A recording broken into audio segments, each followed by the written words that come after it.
So yung laging tinatanong sa akin nung biyahe namin sa Aurora, nung mga kasama ko is, kung kasya daw ba ang helmet sa compartment. Kasi parang laki ng compartment no? So tatry natin. Meron tayo ditong isang full face, isang modular, isa pang full face, pero ito yung parang pango, no? Ito naman, full face na pango din. Ito naman yung libre nung kinuha natin yung motor. Okay? So tetest natin isa-isa kung alin ang kasya. Ito muna natin yung compartment natin.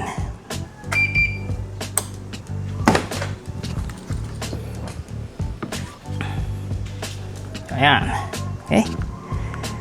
Ang una nating test is itong full face. Pero tanggalin muna natin. Meron ako dito mga tools from our biyahe. Iwan lang natin basahan. Tsaka yung tool set na kasama. And then yung ating papeles. Okay. Gamitin muna natin si Ninja as patungan. So ito is, grabe dami pala ng helmet ko. Hindi pa ako nakakapaglinis mula dun sa biyahe. So ito yung ating full face helmet. Ay, kalso. Tumatama yung comms. Tumatama yung cargo. Ayun, pwede. Okay. Kasara ba? Negative si full face. Kung tatanggalin ko to, tatanggalin natin yung cardo, and from this angle, wala, hindi kaya, hindi papasok, pero hindi may sasara. Okay, so yun yung full face. Ito medyo malaki to eh. Kaya balik naman natin itong si cardo. Now, try naman natin itong si modular. Again, meron din tong comms. Hindi rin kasya.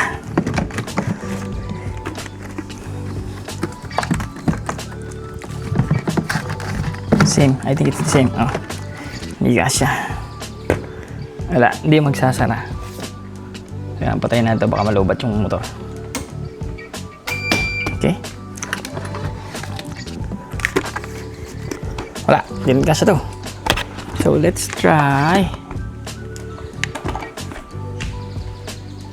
ito ang ating full face na pango.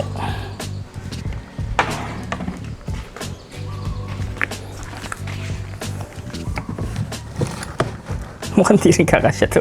Tatama yung ulo. Wala. Di rin kasya. Kala ko kahit ito man lang kakasya. Kasi kung iisipin mo, parang ang laki, no? Parang laki ng compartment. Pangit kasi yung pagka-design ng compartment kung tutuusin eh. Kasi itong mounting na to, ang limited na mailalagay mo. Ang lapad niya, pero ang baba. Kung sana nabubuksan tong buo eh, no? Kung nabubuksan tong buo ba, hindi tayo malalagay. Kasi ito lang eh. Doon sa Burgman, parang feeling ko mas marami pa ako na ilalagay doon sa Burgman. Kasi malapad tapos mataas. Anyway. No, mukhang kahit itong libre hindi ata magkakasya. Itong libre kasya. Ito.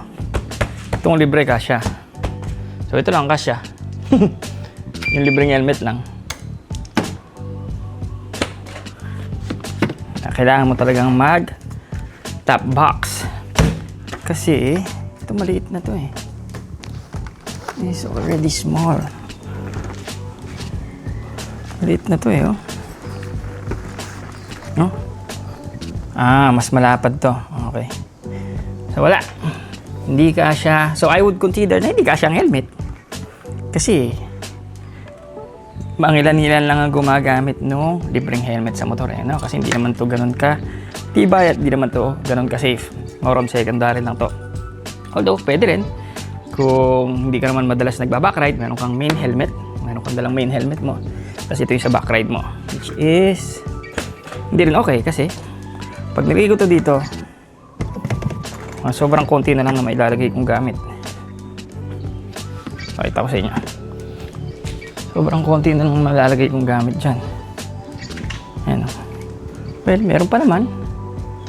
May lalagay pa naman, ano? Kahit konting tinapay, mga 2 slice bread. Tapos ilang delata. So, yun. Yun lang. Testing lang tayo. So, wala. Ito lang. Yung free helmet lang natin ng kasya. Ito, hindi kasya. Itong full face, hindi kasya. And yung ating half face, hindi rin kasya. Okay. Yun lang. Linis muna ako ng motor. Hindi pa ako nakakapaglinis mula nang nagbiyahe kami ng Aurora.